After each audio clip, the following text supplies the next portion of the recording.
আজকে চিলি চিকেনের মতোই চিলি সোয়া বানানো হচ্ছে। তো চলো তোমাদেরকে এই রেসিপিটাই দেখিয়ে দিই।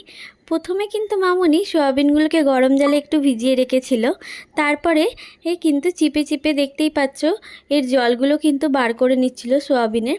তারপর এর মধ্যে ধনে গুঁড়ো, জিরে গুঁড়ো, নুন পরিমাণ মতো, কাশ্মীরি লাল লঙ্কার গুঁড়ো দিয়ে দিয়েছিল। আর হচ্ছে কর্নফ্লাওয়ার, তোমরা যতটা কোটিং যাও ততটা কর্নফ্লাওয়ার দিও। তারপর কিন্তু সামান্য ময়দা দিয়ে রাইস ব্র্যান অয়েল তার মধ্যে কিন্তু অ্যাড করে দিয়েছিল। দিয়ে ভালো করে মেখে কিন্তু কিছুক্ষণের জন্য রেখে দিয়েছিল। আমাদের দেখেছো আমরা যেহেতু একটু পাতলা কোটিং চাইছি তাই জন্য কিন্তু আমরা কর্নফ্লাওয়ারটা বেশি দিইনি। তো তারপরে এই পুরো রান্নাটাই যেহেতু হাই ফ্লেমে হবে তাই আগে থাকতে সসগুলো রেডি করে নেওয়া হচ্ছিল। Soya sauce, green chilli sauce, red chilli sauce দিয়ে দেওয়া হয়েছিল। আর তার মধ্যে দেওয়া হয়েছিল টমেটো সস। এইগুলো রেডি করে রাখলে কি হয় যে তারপর যখন হাই ফ্লেমে রান্না হয় তাহলে পরপর সমস্ত কিছুকে তাড়াতাড়ি অ্যাড করে দেওয়া যায়। তো এটাও রেডি হয়ে গেছিলো। তারপর কিন্তু কড়ার মধ্যে তেল প্রায় অনেকটাই দিয়ে দিয়েছিল।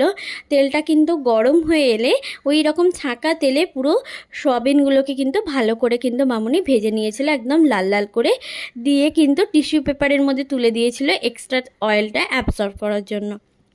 তারপর একটা কড়ার মধ্যে তেল দিয়ে শুকনো লঙ্কা ফোড়ন দিয়ে দিয়েছিল।